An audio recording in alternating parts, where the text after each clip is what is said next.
mean, Dr. Kass, I understand part of the process is going to be putting them in isolation, but the fact is, I guess, is it hard in isolation to know that this is not a real situation? It's not life and threat. We're not really on Mars.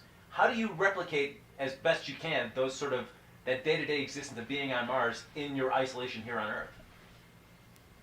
This is it's a good question, and it's a very difficult one to answer, because in many ways we cannot. Because in an isolation chamber, as Norbert pointed out, one can really stop at any point and say, I want to leave, which you can't do when you're going to Mars. And as a matter of fact, in the Sphinx isolation project, where there were 3 visiting crews and a long-term crew of 11 months, one of the visiting members decided he would quit the isolation, which is not possible if you're going to Mars. So there is a certain lack of reality, obviously, in an isolation chamber. That said, there are many exercises that can be done in group dynamics, whether it be creating conflict or stress, which after a while, the members of the team forget that they're in a scientific exercise and begin to think this is real life.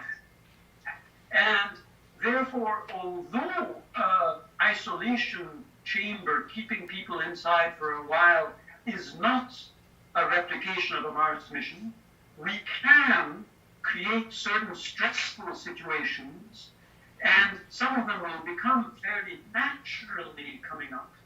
And we can study them and help the crew learn how to deal with those situations. And those can be very real indeed. So such training, which one can give, like group dynamics, we would hope that the crew, these members who are undergoing this training, will become equipped to deal with certain situations and to set up their own type of functioning group, because we don't know what it will be. And as Norbert pointed out, it may be anarchy, it might be democracy, it might be dictatorship, which might function best. But if they are equipped with the tools to deal with it and to do their own observation, we would train people to recognize the symptoms where they notice a problem is going to come up. And how do you deal with the problem before it becomes critical? These are the kind of things. We will give them the tools. We won't be trying to make them compatible. Rather, we'll give them the tools to deal with unknown. And they will be the ones who will have to handle it. And these exercises where we will be isolating them, we will be trying to perform such exercises which will equip them to deal with the real thing in the future. Now, I'm just curious, in terms of the isolation, how much of the time is spent putting them in stressful situations to see how they react under those sort of situations, and how much of it is balanced out by just let them be and let them do their thing and have a little bit of fun, because they should be enjoying this whole process because you want them to be excited about starting a new colony on Mars?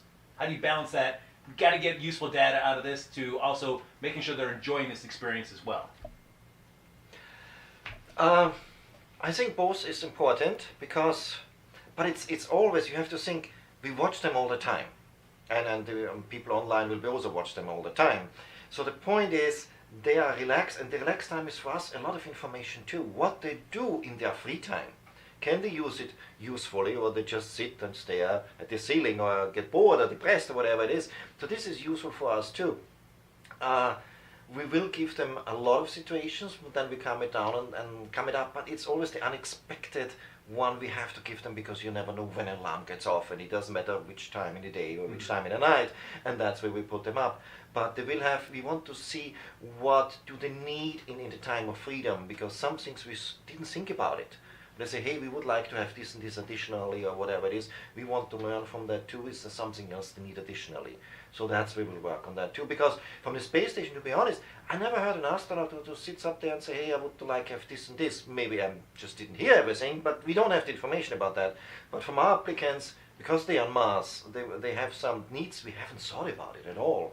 So that's what we want to learn. That's why we give them a freedom. I can't put a certain percentage on it. We have to go to see how the situation goes along.